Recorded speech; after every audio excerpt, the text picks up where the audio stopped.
Hello, hello, hello, Reza. How are you today? I'm good. Shay, how are you doing?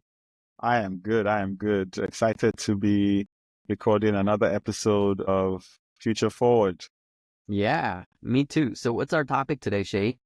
Our topic is the future of shops and I guess small businesses in cities. And before we dive into it, will you remind our audience what Future Forward is?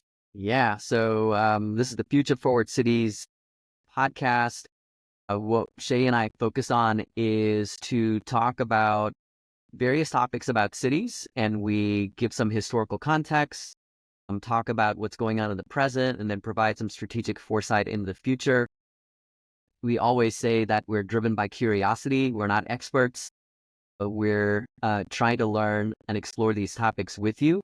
We always encourage people to, share things that we get wrong or that we need to learn more about. And this one's a really interesting one because it really touches, you know, a couple of our laws that we will get to. The 21 laws of cities that we have, and they're so critical to it. And we've sort of touched on this topic a little bit in prior episodes, but I'm curious about, so we should start with, the history of shopkeeping and small businesses.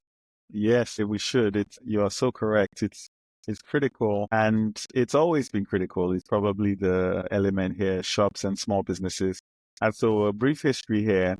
The first shops in towns, villages, and now cities were places of business owned by craftsmen, craftswomen, and specialized traders.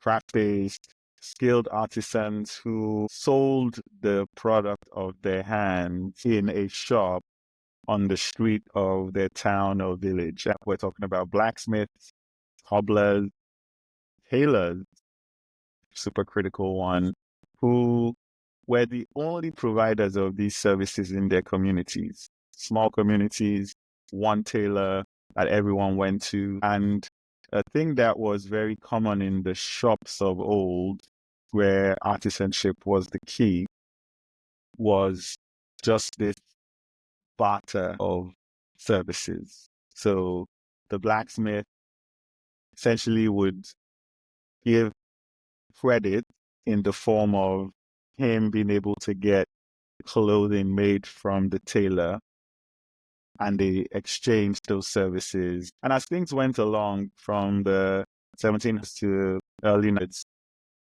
family owned stores, which could have been in the same sense a blacksmith or further down a butcher or a grocer who sold a few more things than just the specialized things the artisans sold, started to pop up. They became the vibrant cultural, economical centers of the communities they were a part of.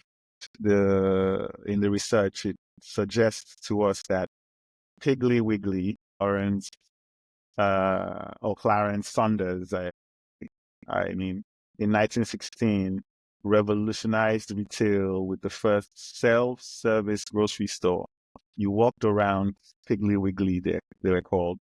You walked around with a basket, picked the things you needed off the shelf, and exchanged that for money from the grocer, which is interesting because before that, the artisan or the owner of the shop essentially gave you everything you were coming in to purchase.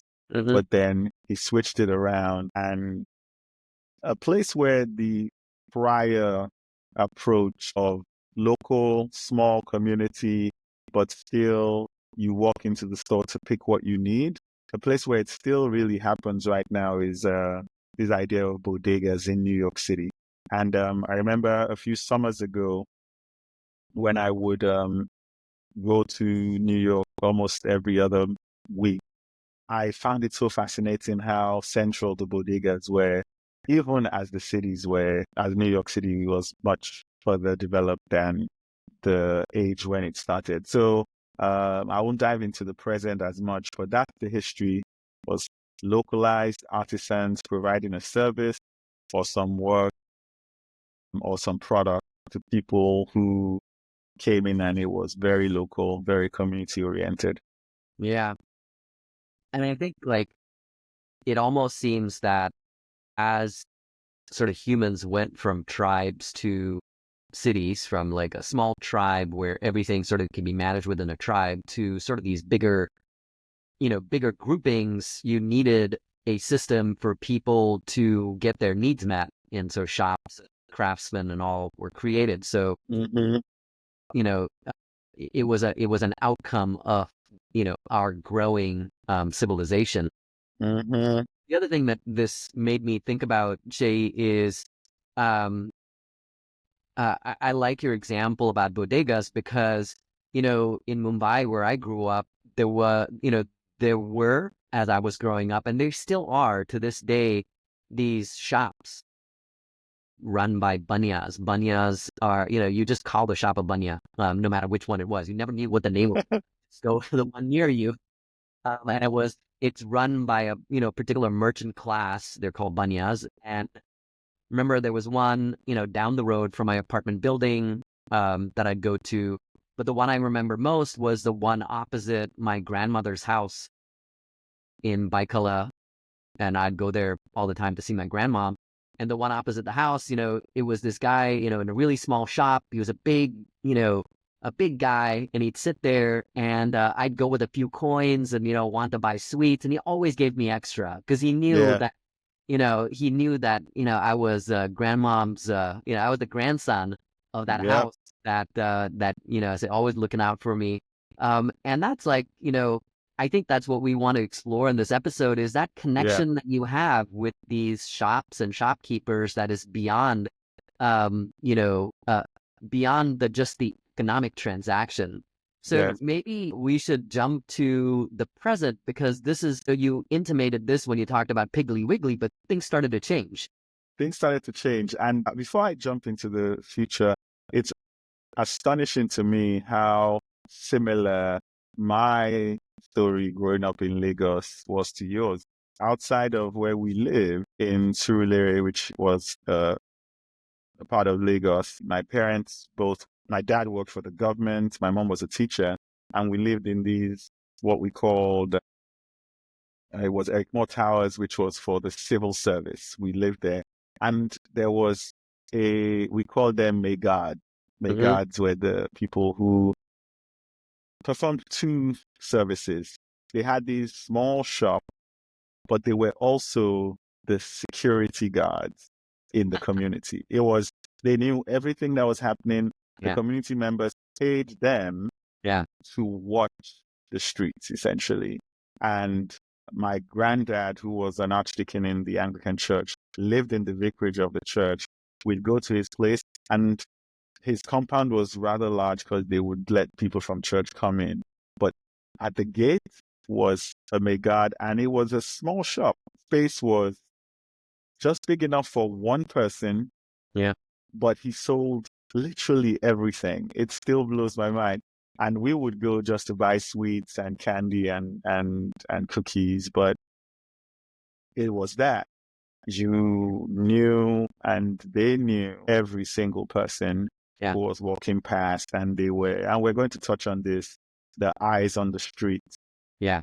in those communities. But before I dive into the present, this episode came about because I was reading a book called Shopkeeping, which is by Peter Miller, and it's shopkeeping stories, advice, and observations. And it's this short, delightful book of him talking about owning a store, a bookshop in New York City, and just the art. And I'll read an excerpt from the book. It goes, a shop is at anchor in a sense. Weather and people and nature are all in its province. It is not like an office. It is in the passage of people and the passage of time. You can ask to be let in. You can simply go in. You can merely insist to be let in. Seriously, everyone knows that they are allowed into a shop, but they do not know if they are allowed to touch anything. And it is astonishing because it goes on in the book to talk about just the criticality and the care that goes into running a shop. And I recommend people read that. And as we're preparing for this episode, and I was telling you about the book, you shared something fascinating with me, Reza. Please share. Yeah. Yeah, you talked about this book, and then I was saying, hey, you mentioned the bookstore that you bought it in, and I was like, yeah, I went to that same bookstore in Greenwich Village earlier this year in the summer when I went with my family, Three Lives and Company, and Yeah. I told you it's my favorite bookstore ever. It's And the the best author books. wrote the book. Yeah, Yeah, it's the just bookstore crazy. owner. It's Yeah, so amazing. And I'm definitely so, reading this book now. So that's it. yes, you Next. should. And it's a short book, delightful, which I guess brings us to the present. And I'll touch on the present now because it's still a book that bookstore that exists right now. So the present is, unfortunately, despite what we've said about a bookstore like Three Lives and Company, the present is dominated by chain stores. It is stunning to me how you can go to any city, go to a strip mall, and you will see at least three or four of the same stores or shops across the country. And we're talking about the US here. So by the mid 20th century, Walmart and other large department stores began dominating. And this was driven by economies of scale, consumer demand for convenience, and the growth of these big box retailers and chain stores have led to what I'm alluding to, which is the monoculture that we experience today. It's the sameness of the regular city street, which leaves little room for uniqueness, which is a shame, in my opinion. And that uniqueness is what we've lost because we've lost the small stores in our cities. Economies of scale makes sense. Everyone wants to make money running a store, even the small shops we're talking about, the small businesses we're talking about.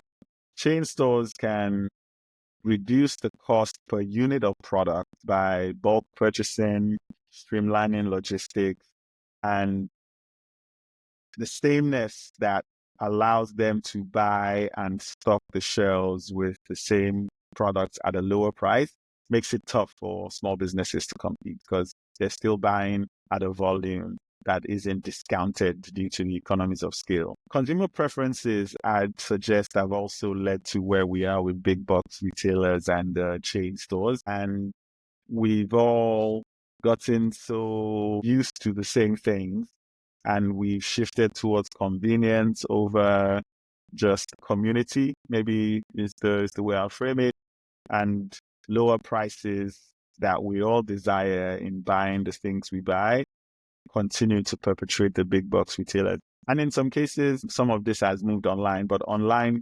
sales of the things you would typically buy in a small shop or a grocery store still make up less than 5% of all the things we buy. So people are still going into stores. We're just now going into big box retailers that look the same everywhere. You walk into a Walmart, you walk into a Target in any part of the country, they're literally the same thing. And it is unfortunate because, and I'll tie this to monocultures in the animal kingdom. In the animal kingdom, when you have the same type of thing, I'll just keep it with thing.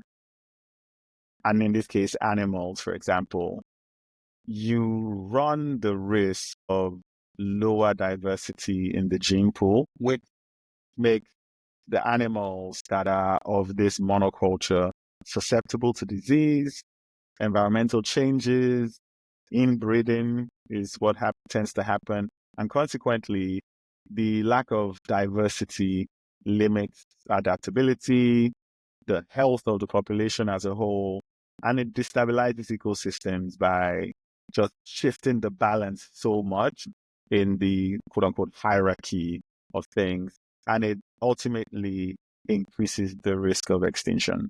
Why am I comparing cities to animals? The same thing happens in cities. Mm. If you drive through Texas cities right now, Big Lots, the furniture store, they are closing everywhere. And there will be huge gaping spaces where this one chain store that was all over the country used to be. And at the corner of that same strip, CVS is closing thousands of their locations, and there will be another gaping space at the end of that mall, which immediately reduces the economic vitality of that area. It is because we've now succumbed to this monoculture of big box retail at the expense of small businesses and shops that are the vital lifeblood of cities. So I'll pause there because I'm sure you have a ton of comments about what I just Yeah, shared. I have a couple things.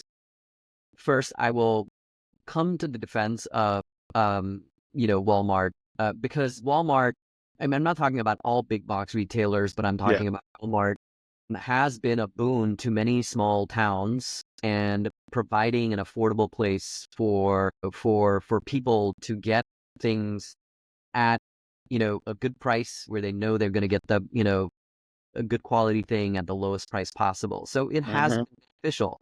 It has impacted mom and pop stores. And this is probably something we'll explore as we go further in this episode. There should be a mix. Like, I don't think it should Yeah. be no big box stores, Yep. because there's benefit in having that, but we have to have a mix. Yes. The second thing that I will say is that, you know, you know, big box retailers, especially in cities, uh, sort of edge out those good spaces that we can have. And we've talked about this, how do you create, like you touched on this, but how do you make cities feel humanized? And big box stores just kind of like they're dehumanizing. It's like it's a big box, it's a big parking lot.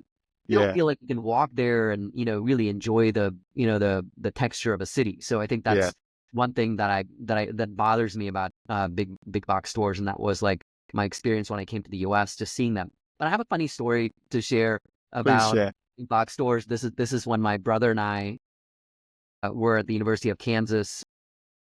I had already finished 1 year and he was joining me as a freshman. He's 1 year younger than I am. And, we needed to go and get some stuff, for our dorm rooms. And so we decided we're going to take a cab to the Walmart.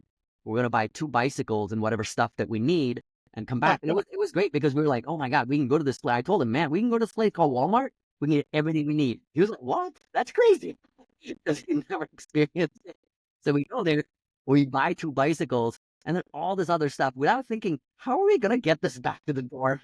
So, you would have seen these 2 young guys that had tied up all these plastic bags on every My piece of the goodness. bicycle, riding back to the dorm. It was about a mile away. We still tell this story, we just That like is awesome. stupid doing this. But it was really, it's an example of like, we were astounded by what Walmart offered us. We went in there Mm-hmm. like big eyed, like, oh my God, I can buy jeans here and I can buy pencils and whatever we need, we can get it all. You can buy a bicycle. And we bought a bicycle. It was for cheap. I mean, it was a cheap bicycle that we bought Yeah. so we could get around campus and stuff. So there's, for us coming from India, it was like it blew our mind. But Yeah. there are these trade-offs that come with these big box Trade off. retailers, and it sort of, it displaces this connection that you have with a shopkeeper, that human Yeah. community connection. Because, someone who works in a big box store, yeah, they want to be courteous and they want to provide you good service, but you're not making an actual connection with a person that's running Yeah. that store. It is true. It's so true. And interestingly, this, I think, first off, thank you for sharing that story. That is hilarious. I can't even imagine how that must have felt. But the second comment is, I actually think that human connection with the people who walk into the store, which Miller talks about in the book Shopkeeping a lot, is what Starbucks has lost. And Mm, consequently, it's why the company is struggling. interesting. Interesting. Because they did, and we've talked about this in the Third Spaces Yeah. episodes, Yes. but they had the fabric community come in and you're welcome because I will remember your name and your order Yes. every time you walk in. Yeah. That's gone now. That's gone. That's gone Yeah, now. yeah. I mean, I don't know if I've told you the story. So I used to work at Starbucks. After grad school, I worked there, for about 9 months in Seattle. This was at one of the first few Starbucks in a shopping center in Seattle near the office. And at the time, when you were a barista, you had to remember every order. It was not Mm, printed anywhere. Someone mm, would call an order out to you, and they'd say it in a certain order. You memorize it, and so mm. sometimes you 10 or 15 orders memorized in your head. Wow. And then you would start remembering people because you're like, oh, I know this person and I Yep. know their order. It's easy for me to remember. That really, you were Yeah. incentivized to care and listen and look. Exactly. And yes, that doesn't exist. You have, these little things that print out, have the It, app, all this it's stuff. It's gone. It's gone. gone. Yeah. And that actually brings us to the laws, Yeah. because you are so correct. So, Reza, do you mind sharing the laws with us? Yeah, so we have two laws that we picked from our 21 laws of cities. The first one is very, very salient. Local economic development builds resilience.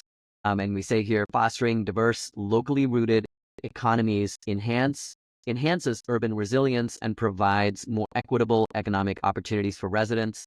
The research comes from Jane Jacobs, 1969, emphasizing the importance of diverse local economies for urban vitality in the economy of cities. And you're going to touch on this a little bit more, Shay. The consequence of this, and you touched on this when you talked about biodiversity and cheetahs, over-reliance on a few large employers or sectors can make cities vulnerable to economic shocks and limit opportunities for small business and entrepreneurs. And this is exactly what we're talking about. We displaced Exactly. those mom and pop shops. The big lot thing has gone away. Big empty space over there. So a good example of this is Cleveland, Ohio's Evergreen Cooperatives Initiative, which created worker-owned businesses in low-income neighborhoods, providing stable jobs and building community wealth. This is from Democracy Collaborative in 2019. So that's the first law, very, very salient. Yeah. The second one here is mixed land use enhances urban vitality. Cities with a mix of residential, commercial, and recreation land uses tend to be more vibrant, walkable, and economically resilient. The research here, again, Jacobs, 1961, highlighted the importance of mixed-use neighborhoods for urban vitality in her seminal work, The Death and Life of Great American Cities, one of our top 5 books about cities. Listen to that episode. Exactly. It's a great one. Yes. The consequence of this is strict zoning leads to single-use areas, and they result in a car dependency, reduced social interaction, economic vulnerability. This is what I was touching on. Like, you lose that fabric, that texture of the city when you have Yeah. these box stores. Yeah. So this is a really important one. And Shay, you wanted to talk a little bit more about Jane Jacob, Eyes on the Street. So take us there. Yeah. So, in the death and life of great American cities, Jane Jacobs brings up this idea of eyes on the street. And we already sort of talked about it. The Banyans for you, the Megads for me, they were the eyes on the street. They were essentially providing casual surveillance of pedestrians and people in the community, such that if anything was off, not just the Banyan or the Megad, but everyone around would know. Shop owners knew when something was changing in the community. And Jane Jacobs gives an example of the butcher coming out of the store, some other shopkeeper, maybe the grocery shopkeeper coming out of the store because they'd seen a man on the street sort of talking to a little girl who was looking uneasy. Mm, And everyone came out. Jane Jacobs could see this from her apartment looking down on the street, but she also noticed everyone came out. Well, turns out this man was a dad scolding the daughter, mm, but he also became attuned to the fact that the community was watching. And that is the eyes on the street idea, which is that the security of the street, the security of the community comes from the casual surveillance that the shop owners and the people in the city provide, while at the same time, it continues to foster trust amongst the people who live in that community. And so it is those shops performs that one task of surveillance and trust building. And it's totally tied to the second thing you just mentioned. In the economy of cities, Jane Jacobs talks about small scale businesses, and she just perfectly links them. We've shared a couple examples to this economic diversity and the urban innovation and growth, because when you are a shopkeeper in a part of your city, you respond to the community's needs. You know what the community needs. So if you're a grocer, for example, you see no one is buying pick of fruit, Mm-hmm. you respond. You Yeah. can better respond because you're so close at eye level with the community as well. And consequently, the adaptation or adaptive nature of small shops and businesses, which I guess big box retailers now have as well, but there's none of that eye to eye contact, as we said.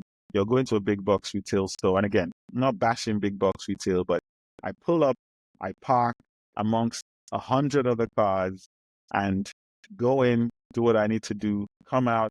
Nowadays, they actually even check your receipts, which is so impersonal Yeah. and slightly off-putting, honestly, Yeah. which you don't get in a store where the shopkeeper knows your name Yeah. and would sometimes give you credit at some point, you know? Yeah. Yeah. So yeah, it those two laws are perfect for this topic, and no surprises, they come from the work of Jane Jacobs.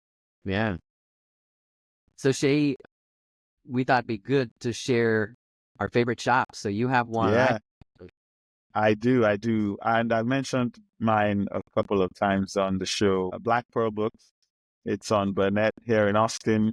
It's the only Black-owned independent bookstore in Austin. Catherine and Eric Brooks are phenomenal human beings, and they put so much care into curating a collection of books that allow anybody, and I mean anybody, to walk in and feel like there's a book for them. It's kind of amazing. And it's this again. I've gone into the store, and Austin Kleon, who's an author here in Austin, was just sitting there chatting.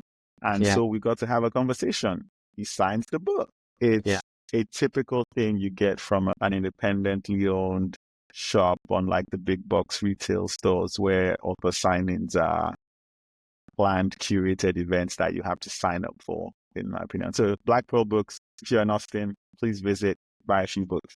Yeah. Well, What's yours, Reza? I of course I could have picked the bookstore, but I gotta pick something else. I think Brugger's Bagels, the one that's near our house. It's a bagel shop. It's run by this husband and wife. I've gotten to know the husband, Jason. He knows my order. I go in there and I get the baker's dozen with 2 tubs of cream cheese. My kids love the bagels from there, and I think there are like a couple things why I think it's like a great place. He has local artists that he rotates. So when you go in there, you'll see some new artwork. You see the little artist bio. These are not fancy art or anything, but just local artists that are showing the work. I love seeing that. It kind of gives a little sense of changes the space and makes it interesting. The other thing, as I've gotten to know him, he's told me that whenever we have an electric outage in our area, he says for some reason that strip mall doesn't lose electricity. So he says, whenever you have an outage, whenever we have a big outage, just come over here That's because I awesome. have electricity. I give out coffee and bagels, and so it's kind of become a community hub in that sense too. We've That talked is awesome. crisis and how community hubs are ways for you to come out of crisis. And recover. So Yeah. I love it for those two reasons. I mean, there are many other shops that I can. Yeah. Trianon Coffee Shop in our area too, which is like a community center where local people meet and talk about things in the community. But it's that feeling of like, my name, I know your name, Yeah. and we have some more than just this transaction of me giving you money for bagels. That is awesome. That is awesome. And one of the other things we thought we would talk about is one example of when it's gone wrong, when it's been done wrong. And there was this startup in 2017 which picked the name Bodega. You knew there'd be trouble by them essentially picking that name. And it was started by two former Google employees who were trying to replace the bodega with small pantry-like kiosks stacked with snacks and all the necessary things, essential items. It would all be accessible through an app. Oh You'd goodness. order it and then go pick it up at the bodega, which was this fancy name or term and name they were using for what was essentially a vending machine, Yeah. thinking they could use this technology to replace the physical community-oriented function that bodega served. No surprises, the cultural insensitivity and the threat it brought to breaking the fabric of societies meant that company was going to fail, and it did. And it's just an example of how not to do local community-oriented small business, honestly. Yeah. Thanks for sharing that. That contrast is really helpful. And so I'm curious though, so Shay, like you touched on a theme that like someone tried to do something to advance this into the future, but Yeah. where this is going, like let's go to that part of the episode. Let's talk about the future. Yeah, and so I'll talk about the future from the context of these two things that we've consistently talked about: the local nature of these small businesses and shops, and the community that they help build within their um, areas. And I guess a third thing is just the fact that the unique nature of each shop adds to part of the quirkiness of a city. So Mm, these three things, I think, need to still exist in the future of shops and small businesses in cities. And eh, if I can sum it up in a line, really, it's that we need diverse retail models serving independent shops. So niche product in local independent shops in the city, some personalized services that come from the bagel shop owner knowing your name. But maybe there's an element of, yes, you can order ahead, so use some of the technology that we have, but you still have to go into the shop and have a conversation with the owner because at the end of the day, they need business to survive. yeah, And the cities need the shops to maintain its resilience. yeah, So, as much as we can use technology, not just a bodega that replaces the shop, quote unquote, but uh, technology that enhances the ability of Black Pearl books, which they use now, and I'm sure the Bagel Shop, they use some of it now. But I really think that is the future. The future won't look any different from the past yeah. if we maintain the local community oriented, this very unique and quirky nature of independent shops, just enhanced by technology. Yeah, I think that's a really good point. Um, like how can technology help small business owners um, build loyalty, compete, you know, Yeah, reduce time of like running the business to be out there serving yeah, their customers and serving the community. I think there is something there. I know that there are companies that keep trying to do that with loyalty programs or rewards programs. I know Robert's exactly. rewards program, and I'm part of it. I love getting my deal. Same. Monday morning, Mondays you have the baker dozen for like half price. I love doing that. I grew up in India, man. I love a deal.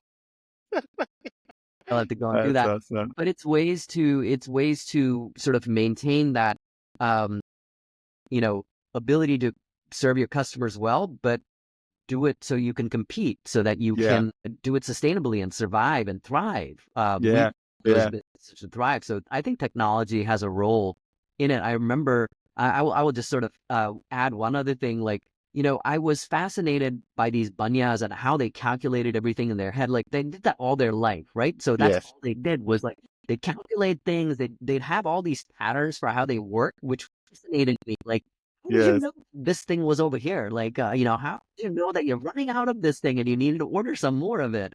Um, yes, I think I think we have to, because they were bored shopkeepers, right? That was in their family for generations. We have to find a way of making technology like shopkeepers the best they can be to Yes, customers and help our cities with that economic resilience. that is so true. Thanks so much for sharing that. Yes, they for some reason knew where everything was, and the chaos that existed in those stores made you wonder how they did that. It's pretty epic. I'll make one book recommendation, which sort of combines these ideas with future thing. And it's this book I read a few years ago that was written by a tech guy who come out of tech and just wanted to do something different. And the book is called Mr. Penumbra's 24-Hour Bookstore. I'll give a quick synopsis. It was such a fun book for me to read. And it's about a guy, Clay Jannon, recently unemployed designer from SF, takes a job in this 24-hour bookstore run by this eccentric man called Mr. Penumbra. And very few customers would show up, super quirky customers who would always go buy a book from a particular corner of the store called the Wayback List section. And Clay, the employee, started wondering about it, and he starts to map and build an algorithm based on when they come in and the books they pick, and realizes that it's this sort of secret society, and it is so much fun.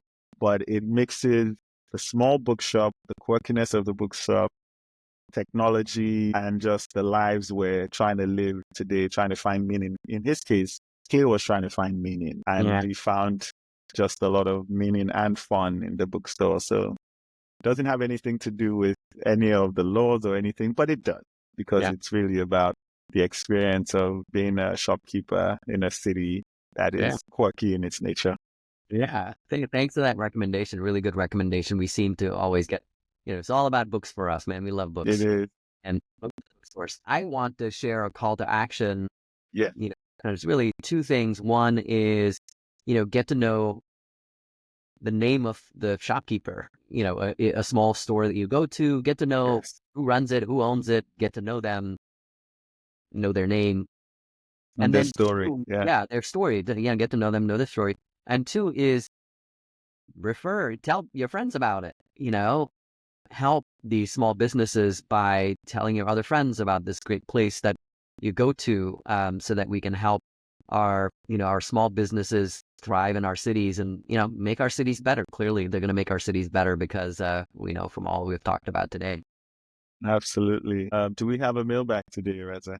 We don't have a mailbag. Okay. But we'd love to hear from folks. Yeah. What I would say is, if you see us post this, share a shop that you enjoy going to. Exactly. The next episode. Fantastic. And on that note, we come to the end of this episode. Thanks for listening as always. And don't forget to reach out, share with a friend, and keep listening. Thanks, everyone. Wow.